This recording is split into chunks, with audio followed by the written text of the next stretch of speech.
इस वीडियो में हम बात करने वाले हैं कैरेक्टर वैलिडेशन की।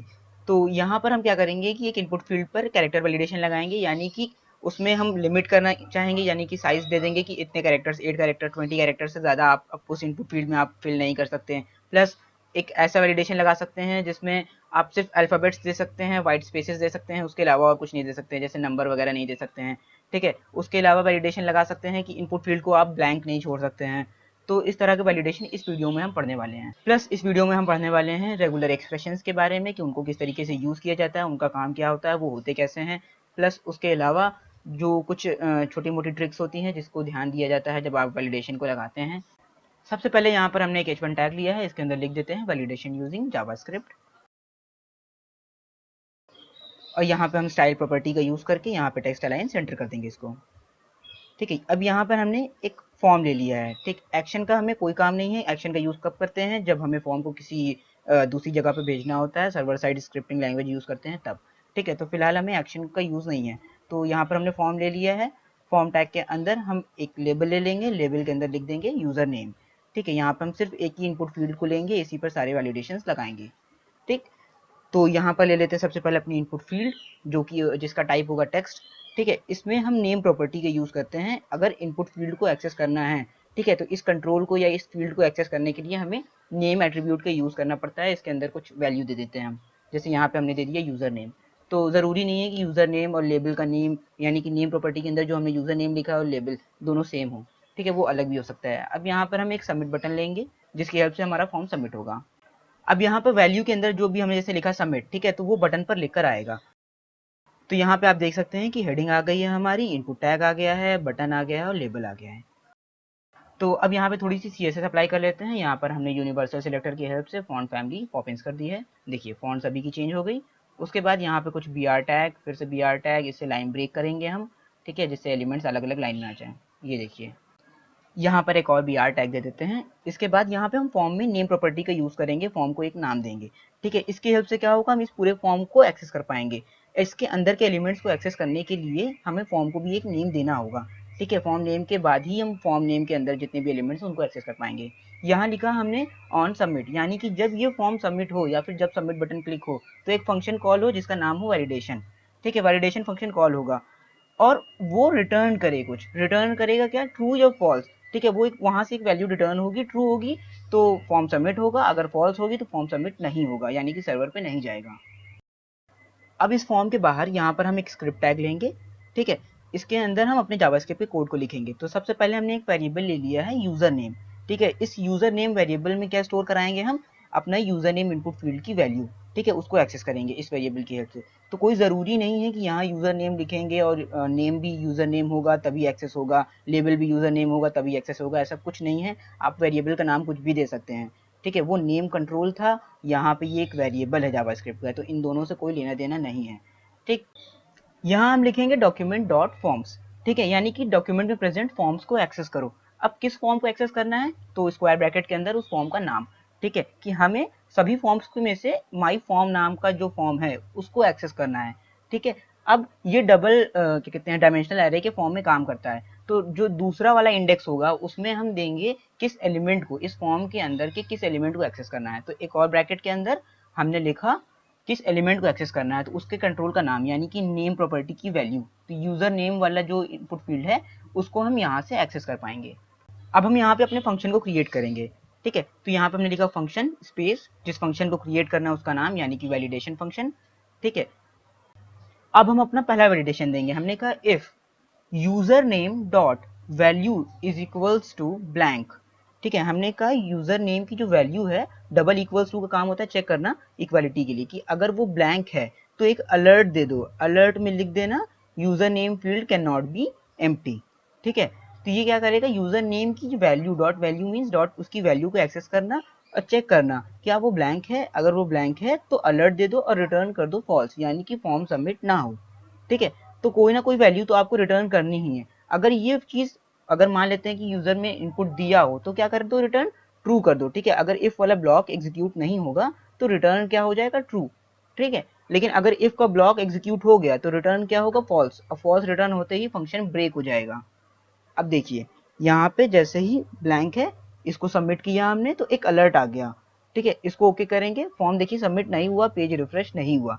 लेकिन जैसे ही हम कुछ लिख देते हैं, देखिए ये ऑटो कंप्लीट आया है, तो जैसे ही हम कुछ लिख देते हैं तो ये देखिए पेज रिफ्रेश हो गया था। ठीक है, तो पेज रिफ्रेश होने का मतलब है कि फॉर्म सबमिट हो गया। ये देखिए यहाँ पे फिर से ओके किया, फॉर्म पेज रिफ्रेश नहीं हुआ, फॉर्म सबमिट नहीं हुआ।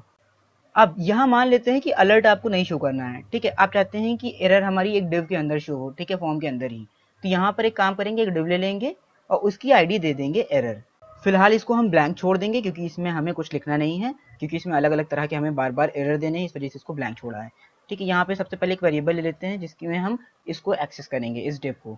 एक एरर नाम का है, जैसे एरर क्या, एरर्स ले लेते हैं इस बार, जिससे कंफ्यूजन नहीं हो कि जरूरी नहीं है कि आईडी नेम और वेरिएबल नेम सेम हो।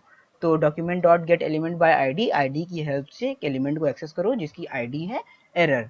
ठीक है, और उसको एक्सेस करने के बाद कहाँ पे स्टोर कराएगा, किस वेरिएबल में, एरर्स नाम के वेरिएबल में। हमने कहा एरर्स डॉट इनर एचटीएमएल, यानी कि इसके अंदर एचटीएमएल में लिखो। क्या लिखो, ठीक है, इनर एचटीएमएल का काम होता है किसी एलिमेंट के अंदर कुछ लिखने के लिए। यहाँ हम लिख देते हैं user name must be filled. अब इसके बाद क्या करेंगे, एरर्स डॉट स्टाइल, यानी कि इस पर सीएसएस अप्लाई करनी है। स्टाइल का मतलब होता है सीएसएस अप्लाई करनी है, डॉट डिस्प्ले ब्लॉक। ठीक है, अब क्या होगा, ये डिव शो होने लगेगी। डिफॉल्ट क्या होना चाहिए कि जो एरर वाली डिव है वो हिडन होनी चाहिए। ठीक है, तो यहाँ पर अभी हम सीएसएस की हेल्प से इसको हाइड कर देते हैं। ठीक है, फिर जावास्क्रिप्ट की हेल्प से हम इसको शो करेंगे। अब यहाँ पे हमने एरर वाली डिव की आईडी लिख दी है, उसके बाद लिख दिया है डिस्प्ले नन। इससे क्या होगा, ये हिडन हो जाएगी। ठीक है, अब जरूरत क्या है हिडन होने की, जब उसमें कंटेंट नहीं है तो हाइड करने की जरूरत क्या है। ठीक है, अक्सर ऐसा सवाल होता है। लेकिन जब आप उस डिव पर सीएसएस अप्लाई किए होंगे, जैसे और एक्स्ट्रा सीएसएस अप्लाई करेंगे उसको और बेहतर लुक देने के लिए, तो उसमें आपको हिडन करना कंपलसरी हो जाएगा। ठीक है, तो डिफॉल्ट से हिडन रखना चाहिए। ठीक, अब देखिए जैसे ही हमने इसको सबमिट किया, यहाँ पर एरर शो होकर आ रही है। ठीक है, अब जैसे मान लेते हैं कुछ इसमें कंटेंट लिख देते हैं, इसको ओके करेंगे तो ये देखिए फॉर्म सबमिट हो गया, वो एरर हट गई।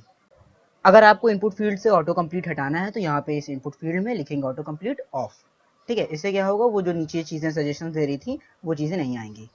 अब यहाँ पर हम दूसरा वैलिडेशन लगा रहे हैं। हमने कहा इफ ये अगर यूजर नेम डॉट वैल्यू, ठीक है, डॉट लेंथ, यानी कि वैल्यू जो भी एंटर होगी यूजर नेम वाली फील्ड में, उसकी अगर लेंथ ग्रेटर देन 8 है, यानी कि 8 कैरेक्टर से ज्यादा है।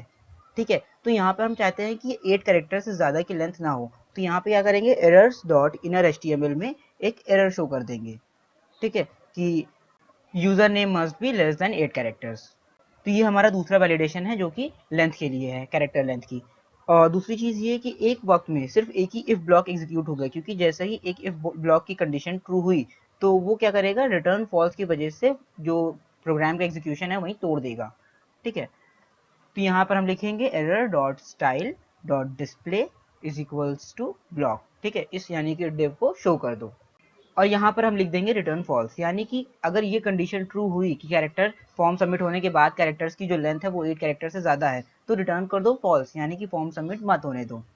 यहाँ पर हम इफ की जगह पे एल्स इफ भी लिख सकते हैं। ठीक है, यहाँ पे एल्स इफ लिख देंगे तो भी कोई दिक्कत नहीं आएगी। क्यों, क्योंकि एक वक्त में कोई एक ही एग्जीक्यूट होगा ब्लॉक। ठीक है, या तो इफ की कंडीशन एग्जीक्यूट होगी या तो एल्स इफ की, तो दो में से कोई भी एक एग्जीक्यूट होनी है।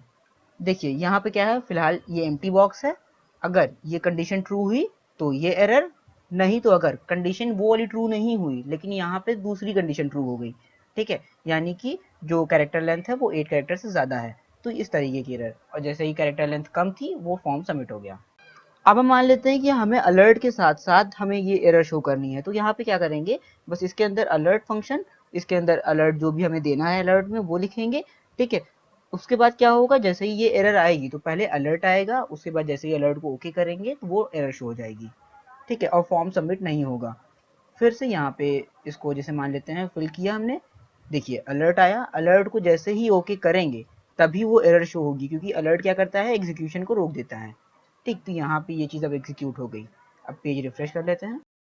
अब हम यहाँ पर एक और एल्स इफ लगाएंगे कि मान लेते हैं अगर ये कंडीशन भी ट्रू हो गई तो एक कंडीशन और चेक कर लो।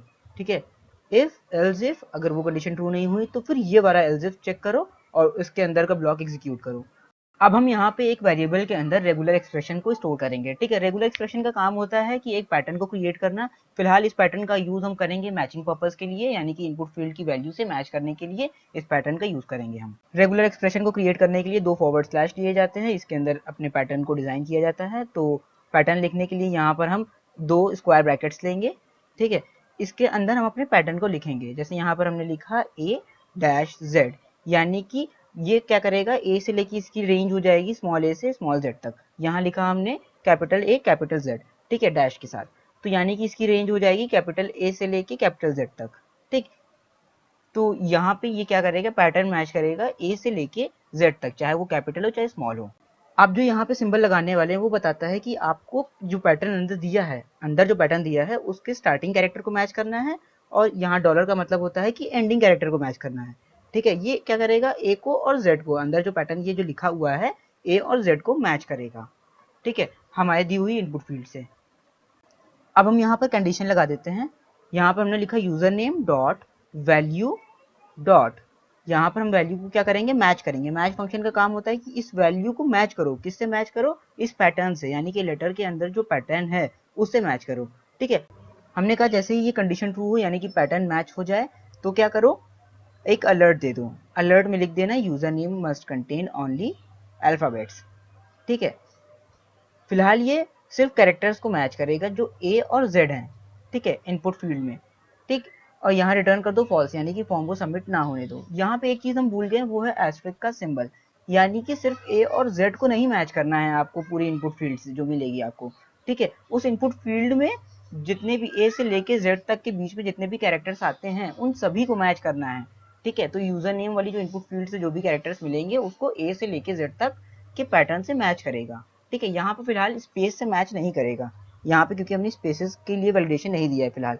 और ये कंडीशन तब एग्जीक्यूट होनी चाहिए जब ये फॉल्स हो, यानी कि user name dot value match नहीं करे, नॉट का सिंबल लगाया है हमने, यानी कि ये मैच नहीं करे, ठीक है, तब अंदर की चीजें एग्जीक्यूट हो, ठीक है। इससे पहले हम क्या कर रहे थे, नॉट नहीं लगा रहे थे, मतलब अगर जैसे ही मैच कर जाएगी तो ये एग्जीक्यूट हो जाता, ठीक है। नॉट का सिंबल लगाने का मतलब है कि जब ये चीजें, ये कंडीशन ट्रू ना हो तब एग्जीक्यूट हो जाना चाहिए, ठीक है। तो जैसे ही पैटर्न मैच नहीं करेगा, नॉट यानी का मतलब पैटर्न मैच ना करे, तो जैसे ही इसको रिफ्रेश करेंगे यहाँ पे हम, देखिए यहाँ पे चीज़ें लिखेंगे, लिखने के बाद सबमिट किया हमने, देखिए पैटर्न मैच नहीं किया, ठीक है। यहाँ पे अगर हम स्पेस भी दे देंगे तो भी ये समझेगा कि आपने जो है कैरेक्टर नहीं दिया है, ठीक है।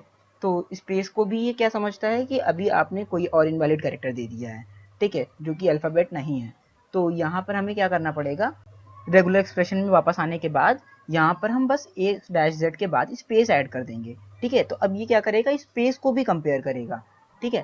तो यहाँ पे अब देखिए, अब जब इसमें कैरेक्टर्स लिखेंगे, स्पेस लगाएंगे, तो भी कोई एरर नहीं आएगी, फॉर्म सबमिट हो जाएगा, ठीक है। तो ये दो तरह का वैलिडेशन है, सिर्फ कैरेक्टर्स देना है तो भी वैलिडेट कर सकते हैं, सिर्फ स्पेस देना है तो भी वैलिडेट कर सकते हैं। अब मान लेते हैं कि एरर को हमें जो है एक डिव के अंदर दिखाना है, तो यहाँ पे फिर से एरर्स वाली div co dot inner HTML, इसमें फिर से सेम चीज़ लिख देंगे, ठीक है। तो इतना लिखने के बाद यहाँ पे उस डिव को क्या करेंगे, डिस्प्ले कर देंगे ब्लॉक। तो errors dot style dot display is equals to block, ठीक है। तो ये क्या होगा, शो होने लगेगी। तो अपने लेआउट पे आते हैं, अब इस चीज़ को भी ट्राई कर लेते हैं। तो यहाँ पे जैसे ही हम इसको फिर से ऐसे लिखेंगे, ठीक है, तो ये एरर अलर्ट आ गया हमारा, और अलर्ट के बाद ये देखिए एरर भी आ गई,